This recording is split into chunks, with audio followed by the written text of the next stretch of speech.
Alt news के सह संस्थापक और फैक्ट चेकर मोहम्मद जुबैर को सुप्रीम कोर्ट से बड़ी राहत मिली है।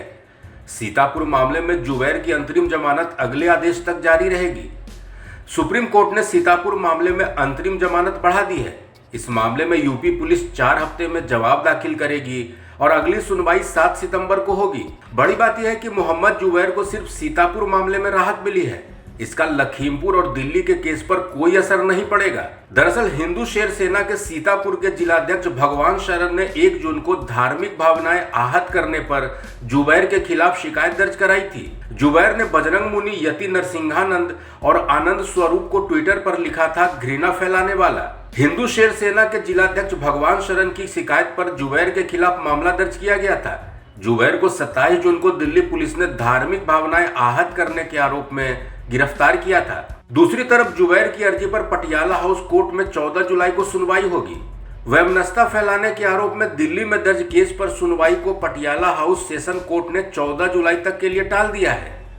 इस मामले में दिल्ली पुलिस के वकील ने बहस के लिए समय की मांग की थी।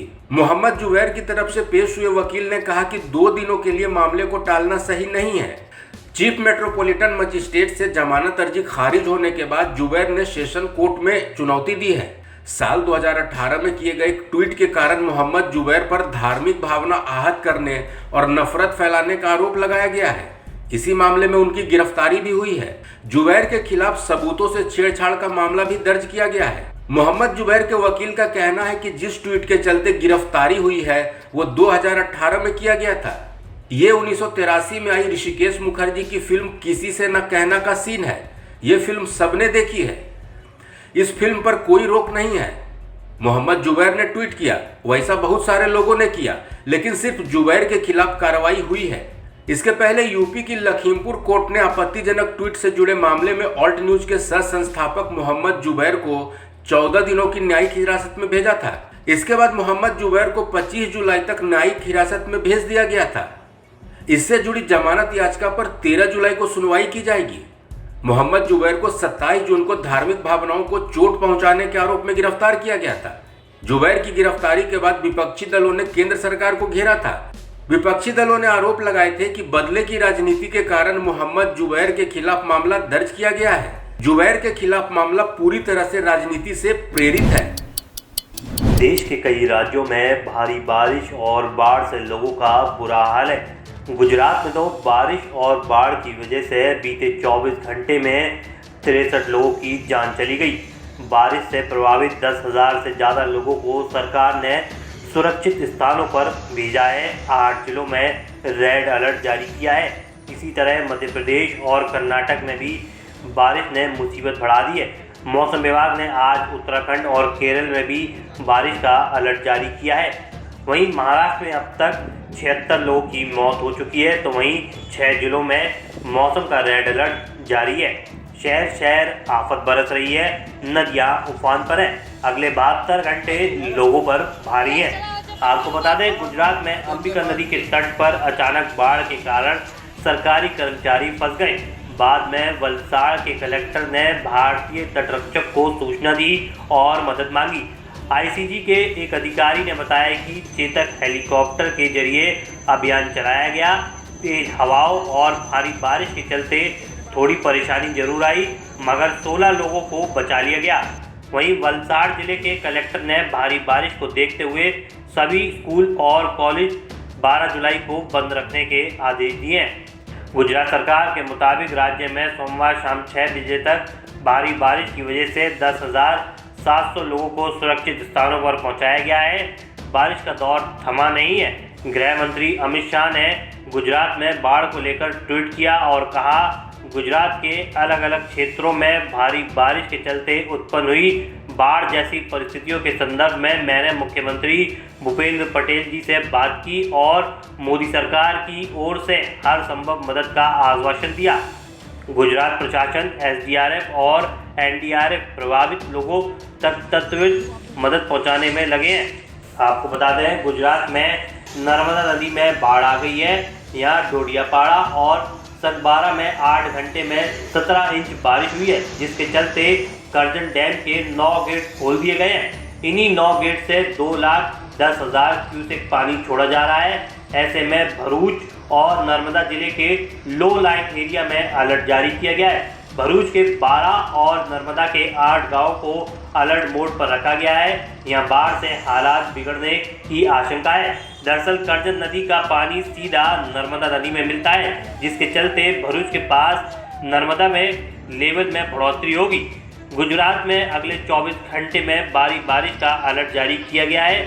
मौसम विभाग के मुताबिक दक्षिणी गुजरात के सूरत, वलसाड़, नवसारी, तापी, डांगा जिले में भारी बारिश होने का अनुमान है। इसी तरह मध्य प्रदेश में नर्मदा, पंचमहाल, भरूच, वडोदरा, खेड़ा, आंध्रा, सौराष्ट्र और भावनगर, अमरेली, मोरबी के अलावा कच्छ में भारी बारिश हो सकती है। इसके अलावा राज्य में एसडीआरएफ की 18 टीमों को तैनात किया गया है। गुजरात में बारिश की वजह से स्टेट हाईवे और गांव की सड़कों को मिलाकर 300 से ज़्यादा सड़क बंद हैं। वहीं प्रधानमंत्री नरेंद्र मोदी ने आज गुजरात के मुख्यमंत्री भूपेंद्र पटेल से बात की और पिछले 48 घंटे में हुई बारिश के बारे में जानकारी ली। साथ ही केंद्र सरकार के जरिए जरूरी सभी मदद करने का भरोसा दिलाया। गुजरात में 207 छोटे बड़े बांध हैं, जिसमें 13 बांध हाई अलर्ट पर है, 8 बांध अलर्ट पर है, 7 बांध खतरे के निशान के करीब है, जबकि सरदार सरोवर बांध अपनी क्षमता के 45.33% भर चुका है। इसके अलावा 11 बांध 100% भर चुके हैं, 18 बांध 70 से 100% भर चुके हैं, वहीं 25 बांध 50 से 70% भर चुके हैं। इनमें उत्तर गुजरात के 15, मध्य गुजरात के 17, दक्षिणी गुजरात के 13, कच्छ के 20 और सौराष्ट्र के 141 बांध भर चुके हैं। वहीं मध्य प्रदेश में मौसम विभाग ने 33 जिलों के लिए ऑरेंज अलर्ट जारी किया है। राज्य में 24 घंटे में बिजली गिरने से 7 लोगों की मौत हुई है। आईएमडी ने कहा है कि मंगलवार सुबह भारी बारिश होने की संभावना है। इन 33 जिलों में भोपाल, इंदौर, जबलपुर और नर्मदापुरम शामिल है। राजस्व विभाग में एक अधिकारी ने बताया कि 1 जून से अब तक बिजली गिरने से 60 लोगों की मौत हुई है। वहीं तेलंगाना के मुख्यमंत्री के चंद्रशेखर राव ने महाराष्ट्र और तेलंगाना राज्य के ऊपरी क्षेत्रों में लगातार बारिश के कारण अफसरों को अलर्ट रहने के लिए कहा है। यहाँ गोदावरी नदी उफान पर है। एसआरएसपी और अन्य जलाशयों में पानी छोड़ने का निर्देश दिया है। आईएमडी ने अगले 2 से 3 दिनों में तेलंगाना के कई हिस्सों में भारी बारिश की चेतावनी दी है। पीएम नरेंद्र मोदी ने सोमवार को नए संसद भवन की छत पर बने विशालकाय अशोक स्तंभ का अनावरण किया। इसको लेकर राजनीति भी बढ़ती जा रही है। आरोप लगाए जा रहे हैं कि राष्ट्रीय चिन्ह को बदल दिया गया है। मंगलवार को आम आदमी पार्टी के राज्यसभा सांसद संजय सिंह ने ट्वीट किया और केंद्र सरकार पर गंभीर आरोप लगाए। संजय सिंह ने एक ट्वीट शेयर किया और लिखा, मैं 130 करोड़ भारतवासियों से पूछना चाहता हूं कि राष्ट्रीय चिन्ह बदलने वालों को राष्ट्र विरोधी बोलना चाहिए कि नहीं बोलना चाहिए। संजय सिंह ने जिस ट्वीट को शेयर किया उसमें राष्ट्रीय चिन्ह को बदलने की बात कही गई थी। उस ट्वीट में लिखा था, एक में सिंह जिम्मेदार शासक की तरह गंभीर मुद्रा में दिख रहा है और दूसरे में सिर्फ आदमखोर शासक की भूमिका में खौफ फैलाने जैसा है।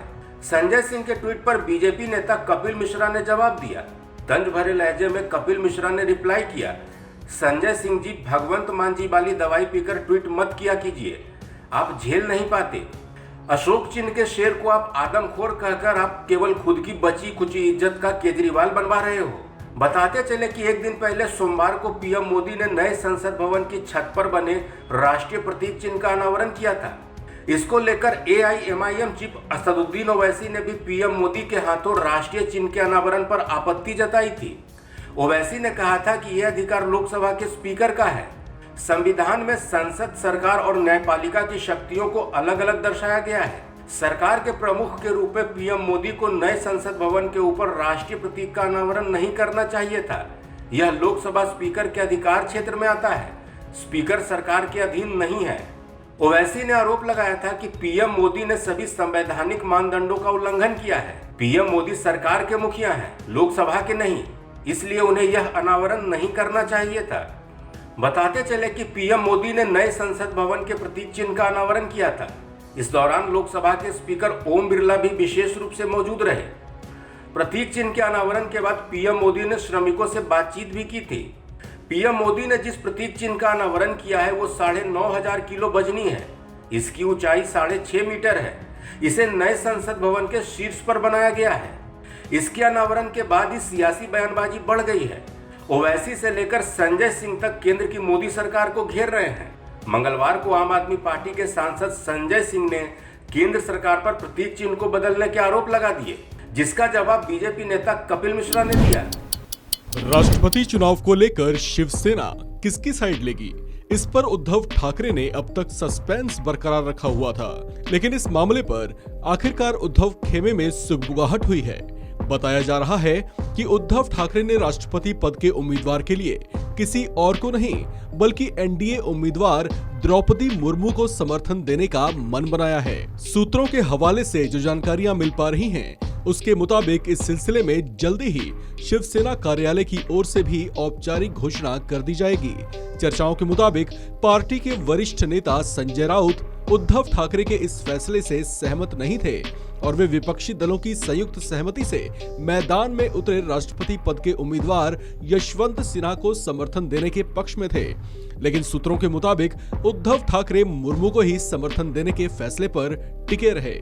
महाराष्ट्र के सियासी गलियारों में इस तरह की भी खबरें अपने आप में थोड़ी चौंकाने वाली भी हैं, क्योंकि चर्चाओं के मुताबिक उद्धव ठाकरे ने उस वक्त एनडीए समर्थित उम्मीदवार को समर्थन देने का मन बनाया है जब बीजेपी के साथ उसकी अनबन चल रही है और हाल ही में शिवसेना से बागी हुए विधायकों ने बीजेपी के साथ मिलकर महाराष्ट्र में तख्ता पलट किया है। उद्धव ठाकरे का इस तरह का संभावित फैसला शिवसेना की मित्र पार्टियों कांग्रेस और एनसीपी के लिए भी किसी झटके की तरह होगा।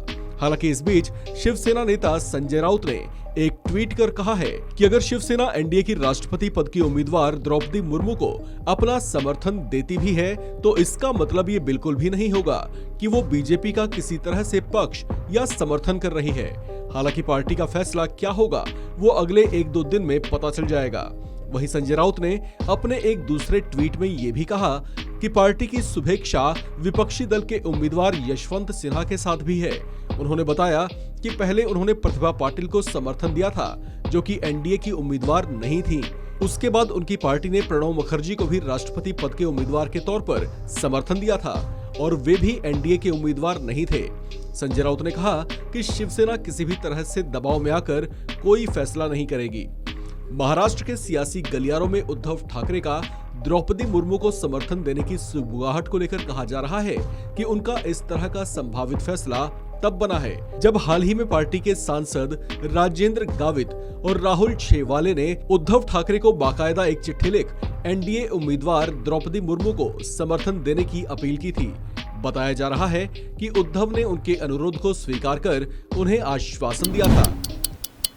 पिछले कुछ दिनों में कोरोना के मामलों में आए उछाल के बाद अब नए केस में कमी नजर आ रही है। पिछले 2 दिन से कोरोना के मामले स्थिर हैं। मंगलवार को संक्रमण के 13,615 नए मामले सामने आए। वहीं कोरोना के चलते 20 लोगों ने दम तोड़ दिया। नए मामले सामने आने के बाद अब तक देश में कुल संक्रमितों की संख्या बढ़कर 4,36,52,944 हो गई है। स्वास्थ्य मंत्रालय के मुताबिक देश में इलाज करा रहे मरीजों की संख्या 1,31,043 है, जो कुल मामलों का 0.30% है। पिछले 24 घंटे में इलाज करा रहे मरीजों की संख्या में 330 की बढ़ोतरी हुई है। मरीजों के ठीक होने की पॉजिटिविटी रेट 98.50% है। वहीं 20 मरीजों की मौत के बाद देश में अब तक कोरोना से मरने वालों की संख्या 5,25,474 हो गई है। पिछले 24 घंटे में कोरोना से 13,265 लोग ठीक हुए हैं। वहीं टोटल रिकवरी की बात करें तो देश में अब तक कोरोना से ठीक होने वालों की संख्या 4,29,96,227 हो गई है। डेली पॉजिटिविटी रेट 3.23% है। वहीं वीकली पॉजिटिविटी रेट 4.24% है। पिछले 2 दिनों के कोरोना आंकड़ों पर नजर डालें तो 10 जुलाई को देश भर में कोरोना के 18,257 मामले दर्ज किए गए थे। इस दिन 42 लोगों की मौत हुई थी। वहीं 14,553 लोग रिकवर हुए थे। एक्टिव केस 1,28,690 हो गए थे।